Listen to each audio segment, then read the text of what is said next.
Kamusta mga kasine, andito na naman tayo sa palabas na hango sa totoong pangyayari, ngunit may mga binago lang upang mas dramatic ang palabas na may pamagat ng Narco Saint na lumabas noong 2022, isang lalaking nangarap guminhawa sa buhay ngunit nakulong at naging isang spiya ng NIS. Bago magsimula, maaari bang pa-subscribe at pakihit na din ang notification bell para makagawa pa kami ng panibagong kwento gaya nito. Salamat sa inyo. Sumali naman ang kanyang ama sa Vietnam War, ngunit sa kasamaang palad umuwi na itong may pilay. Habang nakadungaw sa pintuan, nakita naman niya ang kanyang tatay na naghanap na ito ng trabaho kahit pa may kapansanan na siya.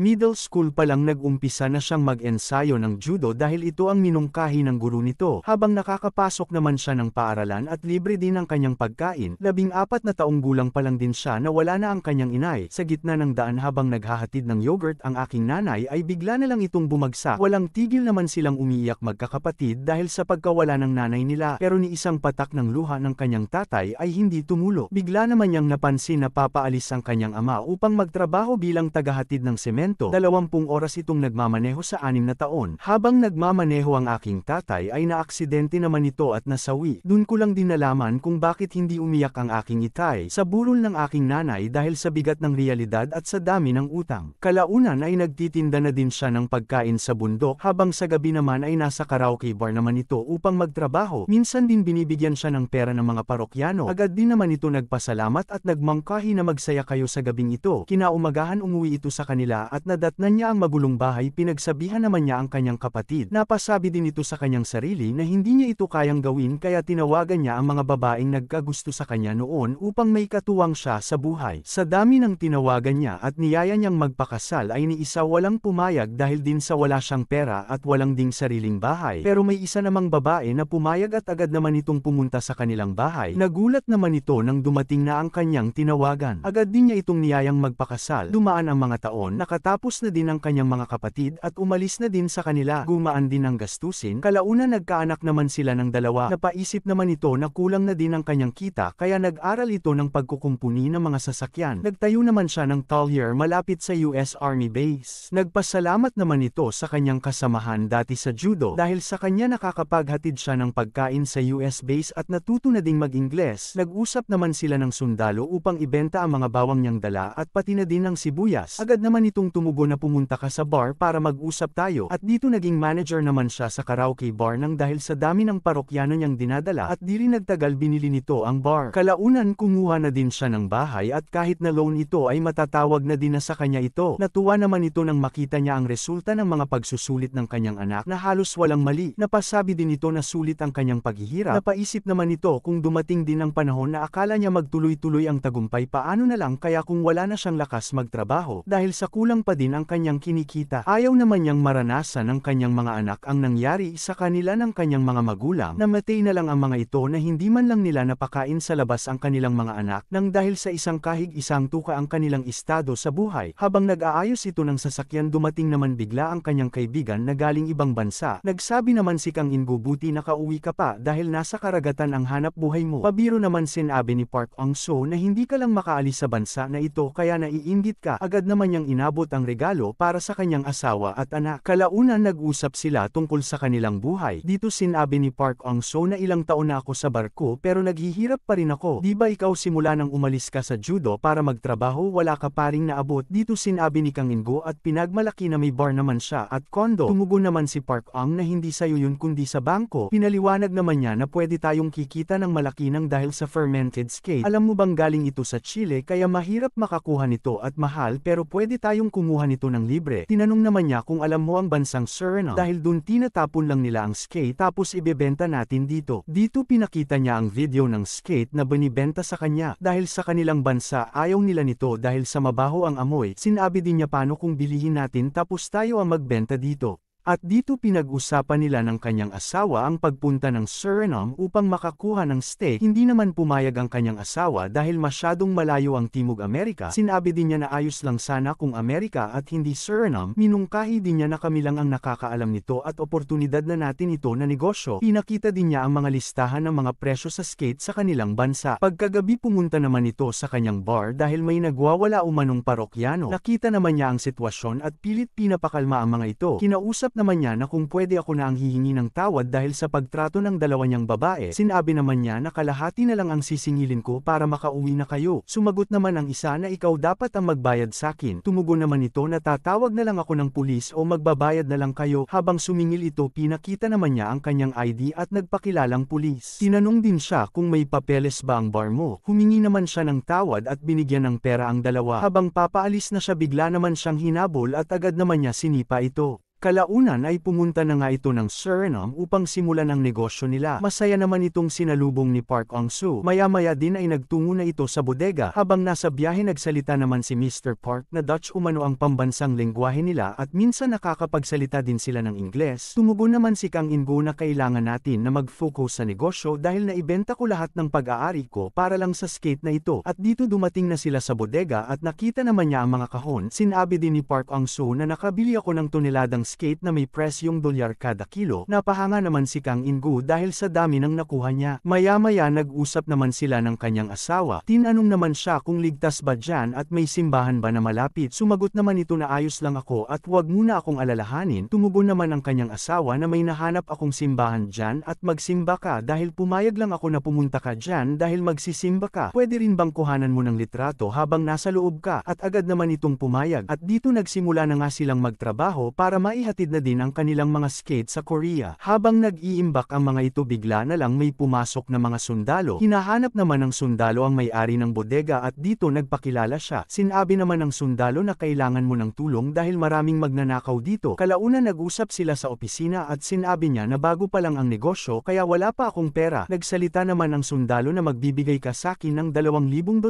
kada buwan. Sumagot naman si Kang In-gu na minsan kasi mahina ang benta pero pag malaki ang benta namin bibigyan kita ng 2,500 kada buwan. Agad naman itong pumayag sa kanilang kasunduan at nagustuhan din niya ang kape na kanilang inihain sa kanya. Pagkatapos nilang mag-usap ay nilagyan na ng plaka ang kanilang bakuran na may nakasulat na protektado sila ng mga sundalo at dito binigyan naman ng kape ni Kang In-gu ang mga ito sabay inabot ang kaunting pera sa kamay ng kapitan at nagpaalam na din. Masaya naman ito dahil panatag na ang kanilang pakiramdam at may kasangga na sila sa gobyerno. Kinagabihan pumunta ito sa isang bar upang magsaya at sumayaw. Habang abala naman si Kang In-gu na kinakausap niya ang kanyang anak dahil papasok na ito sa bagong paaralan. Maya-maya napansin naman niya si Park Ong-soo na lumagapak sa sahig. Agad naman niya itong pinuntahan upang tulungan. Dumating naman ang pinuno ng gang at nagsalita naman ito na bayaran mo ako ng 5,000 kada buwan dahil ako ang may-ari ng karagatan ng Suriname. Sumagot naman ito na sino ka ba at may kasunduan na kami ng sundalo. Habang papaalis ito hinarang naman sila at bigla niya itong pinatumba. Agad naman siyang tinutukan ng baril. Tinanong naman niya kung anong kailangan mo. Sabi naman niya na magbayad ka. Pinalabas naman sila ng bar at dito pinagsisipa na sila habang nasa sahig ang mga ito. Pinagsusuntok naman si Kang In-gu at sinabihan na kailangan mo nang magbayad. Namilipit naman sa sakit na tinamo sila Park Ong-soo. Kinabukasan nagpunta sila ng simbahan upang kumuha ng litrato para ipadala sa kanyang asawa at ipakita ang kanyang pagsimba. Maya-maya lang din nakahanap na ito ng upuan. Agad naman niyang iniabot ang cellphone upang kunan siya ng litrato. Nagkunwari namang nagdarasal si Kang In-gu para may mapakita sa kanyang asawa at dito kinuha na nga siya ni Mr. Park. Habang nagbibigay talumpati si Pastor John Yoo-hwan Takong sa pera na ugat ng kasamaan at pagkasakim ng tao, ay bigla na lang tumayo ang dalawa at aalis sa kalagitnaan ng misa. Agad naman nagsalita si Pastor na may dalawa tayong kapatid na naglakbay mula sa malayo. Napalingon naman ang dalawa dahil sa pagbanggit sa kanila. Sinalubong naman sila ng magarbong palakpakan. Nagsalita naman si Kang In-gu sa harap ng maraming tao at nagpakilala ito sa kanila. Nagmangkahi din si Park Ong-soo tungkol sa kanilang negosyo na pwede kayong bumili sa akin ng skate at may presyong pangkaibigan. Nagpasalamat naman si Pastor. Maya-maya kinausap naman sila. Sabay tinanong kung anong nangyari sa mga mukha ninyo at may gumugulo ba sa inyo. Bumulong naman si Mr. Park na sabihin na natin ang totoo kay Pastor. Dito nagpaliwanag si Park na kailangan nilang magbayad sa mga insik na humihingi ng pera. May sundalo na din kaming magbibigay sana ng proteksyon ng sinabi namin ang problema sa kanila. Sinabi din nila na hindi na nila sakop ang mga ganitong problema. Nang papaalis na sana sila, tinanong sila ni Pastor kung ito ba yung insik na mahaba ang buhok at hindi kaaya-aya ang amoy. Sumagot naman sila oo. Agad din sinabi ni Pastor na mag-ingat kayo sa kanya. Pinagdasal naman sila ni Pastor at dito may tinawagan siya upang pumunta ng Chinatown. Kalaunan nagtungo na nga ito sa Chinatown upang puntahan at kausapin ang mga taong nang api sa kanila. Habang naglalakad ang mga ito nakatingin naman ang mga Chinese sa kanila. Wala namang takot si Pastor Pastor habang dumadaan sa mga nakatambay sa daan. Nang malapit na ang mga ito sinalubong naman sila ng kasamahan ni Pastor, pumasok naman sila sa isang kainan, nakita din ni Pastor ang rebulto na gawa sa kahoy, umupo naman ito upang uminom, ilang sandali dumating naman si Chen Shen na bumugbog sa kanila at humingi ng pera, agad naman itong kinausap ni Pastor at sinabi niya na ang dagat ay pag-aari ng Diyos, minungkahi din niya na si kapatid na Kang ay dinala ng Diyos dito upang manghuli ng skate at ito ang utos niya. Sumagot din si Chen Shen na dapat manatili sa teritoryo ng napagkasunduan. Bumulong naman si Pastor na ito ang utos ng Diyos. Sinabi naman ni Chen Shen na hindi kita ipapahiya ngayon at sayo na ang skate.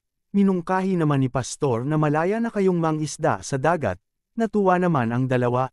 Kinabukasan habang nagpapahinga ang mga ito, sinabi naman ni Mr. Park na malapit si Pastor sa presidente at namigay pa ito ng mga sakahan at pati mga pabrika, kaya tinatawag siyang gobernador ng Suriname. Tumugon naman si Kang Ingo na bigyan natin ng sariwang skate si Pastor at yung ginseng na pinadala sayo ibigay muna natin sa kanya. Nagdalawang isip naman si Park kung ibibigay ba niya o hindi dahil pinadala ito ng kanyang asawa upang magkaanak pa sila. Habang natutulog ang mga ito ay bigla na lang tumunog ang telepono at agad naman niya itong sinagot. Nagalit naman ang kanyang kausap dahil may pinagbabawal na gamot umano ang skate na piladala sa Korea, kaya nakulong ito ng 5 araw. Tinanong naman niya kung bakit may ganun saking skate at hindi ko alam ang sinasabi mo. Nagtanong din si Park kung bakit may ganun sa kargamento natin. Sumagot naman si Kang Ingo na nasa aro ba ang mga skate natin at iniwan niya dun. Sinabi din niya na puntahan mo ang local management baka may alam sila. Habang tatawagan ko naman si Pastor baka kaya niyang gawan ito ng paraan. Dali-dali naman itong nagtungo si Mr. Park upang magtanong sa mga ito at dito nakausap naman ni Kang Ingo si Pastor at pinahayag niya ang nangyari sa kanyang kargamento na nahuli sa ibang bansa. Tumugon naman si Pastor na gagawa niya ng paraan upang makuha ang skate niya. Habang hindi naman matawagan si Park Ong-soo, maya-maya lang nagulat naman ito dahil may pulis na dumating sa kanyang bodega. At dito tinanong ito kung siya ba si Mr. Kang Ingo na mula sa Korea. Sumagot naman ito hindi at isa akong Chinese. Pinatanggal naman ang kanyang sombrero. Nang makumpirma na siya ito ay agad naman siyang tumakbo at hinabol naman siya ng mga pulis. Pinipilit naman niyang makalayo sa kanila at nang nadinig niyang nagpaputok ang mga pulis ay huminto ito kaya nahuli na nga siya. At dito nagtatapos na ang ating magandang kwento. Salamat sa iyo. Kung nagustuhan mo ang palabas na ito ay maaari mong mapanood ang part 2 kinabukasan ng alas 5 ng hapon.